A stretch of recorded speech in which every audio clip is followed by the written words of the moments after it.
खबर उत्तर प्रदेश के बाराबंकी से है, जहां यूपी बोर्ड के रिजल्ट ने एक बार फिर शिक्षा व्यवस्था की सच्चाई पर बड़ा सवाल खड़ा कर दिया है। टॉपर्स ने जहां जिले का नाम रोशन किया है, वहीं एक सवाल और तेज हो गया है। आखिर हर साल प्राइवेट स्कूल ही क्यों बाजी मार लेते हैं? क्या सरकारी स्कूलों में पढ़ाई सिर्फ योजनाओं और दावों तक सीमित रह गई है, या फिर जमीनी हकीकत कुछ और ही कहानी बयां कर रही है? तो चलिए बताते हैं, लेकिन उससे पहले स्वागत है आपका यूपी की बात में और मैं हूं आपके साथ खुशी। बाराबंकी में यूपी बोर्ड रिजल्ट ने सरकारी शिक्षा व्यवस्था पर सवाल खड़े कर दिए हैं। इस बार हाई स्कूल और इंटर के ज्यादातर टॉपर्स प्राइवेट स्कूलों से आए हैं, जबकि सरकारी स्कूल पीछे रह गए। इससे ये चर्चा बढ़ गई है कि करोड़ों रुपए खर्च होने के बावजूद सरकारी स्कूलों में सुधार क्यों नहीं हो रहा। इससे शिक्षा विभाग की कार्यप्रणाली और सरकारी योजनाओं की जमीनी हकीकत पर चर्चा तेज हो गई है। अब सवाल ये है कि क्या आने वाले समय में सरकारी स्कूल भी टॉपर्स तैयार कर पाएंगे या स्थिति ऐसी ही बनी रहेगी? देखिए पूरी रिपोर्ट। यूपी बोर्ड परीक्षा परिणाम आते ही बाराबंकी में खुशी की लहर दौड़ गई। टॉप करने वाले छात्रों के घर में जश्न का माहौल बन गया। स्कूल प्रबंधन और परिवारों ने छात्रों की मेहनत को इस सफलता का श्रेय दिया। हाई स्कूल में जिला टॉपर सहित 3 छात्र, जबकि इंटरमीडिएट में 2 बेटियों ने टॉप 3 में जगह बनाकर जिले का नाम रोशन किया। लेकिन इस चमक के पीछे एक कड़वी सच्चाई भी सामने आई। ज्यादातर टॉपर्स प्राइवेट स्कूलों से हैं, जिससे सरकारी शिक्षा व्यवस्था पर फिर सवाल उठने लगे।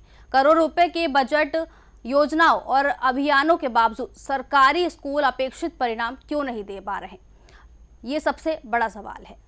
स्थानीय लोगों और शिक्षा क्षेत्र से जुड़े जानकारों का कहना है कि बेटी पढ़ाओ स्कूल चलो जैसे अभियान केवल कागजों तक सीमित नजर आते हैं। लोग ये भी पूछ रहे हैं कि क्या गरीब और ग्रामीण बच्चों की प्रतिभा कहीं सिस्टम की खामियों में दब तो नहीं जा रही? हर साल की तरह इस बार भी परिणाम आने के बाद शिक्षा विभाग, जिला प्रशासन और स्कूल प्रबंधन की कार्यशैली पर सवाल उठ रहे हैं। जब अधिकारी बैठकों और योजनाओं में व्यस्त रहते हैं तो जमीनी स्तर पर सुधार क्यों नहीं दिखता? ये बहस तेज हो गई है।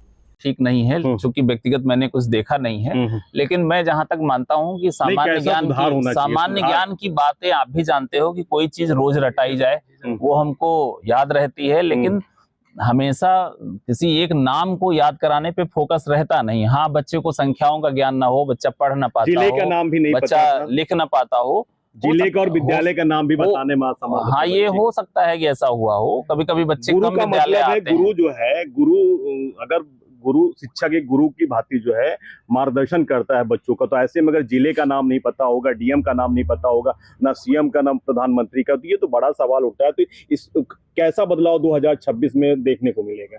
नहीं, इस पे आप जो भी सुझाव दे रहे हैं, एक आपके प्रश्न में एक सुझाव भी है कि करंट अफेयर्स पे और सामान्य ज्ञान पे स्कूलों का, हम शिक्षकों का ध्यान होना चाहिए। कुछ अभिभावक नाराज दिखे कि मेरे बच्चे को अगर तहसील का नाम नहीं पता होगा, जिले का नाम नहीं पता होगा, तो आखिर बच्चा कहीं गुम हो गया तो कैसे वो अपने घर तक पहुंचेगा? वैसे मैं आपको बताऊं कि इन सामान्य प्रश्नों को आमतौर पर लगभग सभी विद्यालयों में याद कराया जाता है, लेकिन ये कभी-कभी ऐसा होता है, 5 के बच्चे थे, ये कभी-कभी ऐसा हो सकता है कि कुछ ऐसे बच्चे मिल जाते हैं जो विद्यालय कम आते हैं। ये हमारी एक समस्या है कि विद्यालयों में रेगुलर बच्चे नहीं आते। और ये स्थिति सिर्फ बाराबंकी तक सीमित नहीं मानी जा रही, बल्कि इसे पूरे उत्तर प्रदेश की शिक्षा व्यवस्था का आईना बताया जा रहा है। सरकारी स्कूलों की स्थिति और प्राइवेट स्कूलों का बढ़ता दबदबा एक गहरी असमानता की ओर इशारा कर रहा है।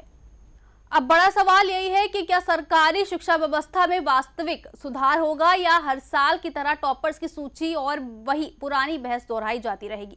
बाराबंकी का ये परिणाम एक चेतावनी है, सिस्टम के लिए भी और समाज के लिए भी। देखना होगा कि बदलाव सिर्फ भाषणों में आता है या जमीन पर भी कुछ बदलता है।